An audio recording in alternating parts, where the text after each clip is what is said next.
Turkish authorities reported that they successfully thwarted planned terrorist attacks targeting Christmas and New Year celebrations, after uncovering plots attributed to Islamic State, ISIS, cells. Turkey security forces announced the arrest of more than 100 suspected ISIS operatives during coordinated raids across Istanbul and other cities. Officials said counter-terrorism units launched operations on December 25 at 124 locations nationwide, detaining at least 115 suspects on allegations of planning holiday season attacks.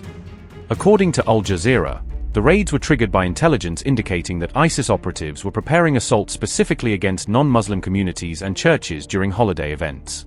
Police forces reported seizing firearms, ammunition, and a cache of organizational materials during the raids, which they say were used to plan attacks and recruit new members.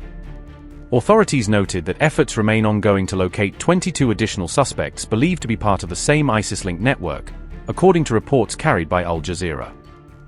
Ankara said preliminary investigations show that some of those arrested had maintained communication with ISIS cells and leaders outside of Turkey, suggesting cross-border coordination. The crackdown follows a similar nationwide operation in March when Turkish authorities detained nearly 300 ISIS operatives in preemptive counter-terrorism actions. The latest arrests in Turkey occurred just days after the United States conducted a wave of airstrikes on December 19 against 70 ISIS targets in Syria. The U.S. operation in Syria was launched in retaliation for the killing of American soldiers on December 13, allegedly in an ISIS-planned ambush.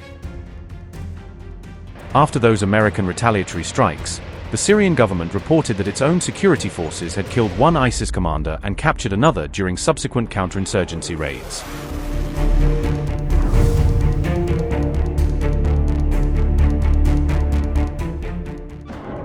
Separately, the United States has also carried out airstrikes on Islamic State militants in northwest Nigeria, expanding its anti-ISIS campaign beyond the Middle East. President Donald Trump announced the Nigeria strikes via Truth Social post on December 25, calling the operation part of his promise to hunt terrorists wherever they hide. Trump claimed the targeted ISIS faction had been attacking Christians in the region, saying the U.S. acted to protect religious minorities at risk of terror violence. Later the same day, U.S. Secretary of War Pete Hegseth said the strikes had been conducted in full coordination with the Nigerian government and were part of a joint anti-terror effort. Nigeria's foreign ministry separately confirmed the collaboration, describing it as a joint operation with the United States against terrorist threats still active in the country's northwest. However, security analysts and conflict tracking experts have questioned Trump's framing, noting that available evidence does not support claims that ISIS in Nigeria disproportionately targets Christians.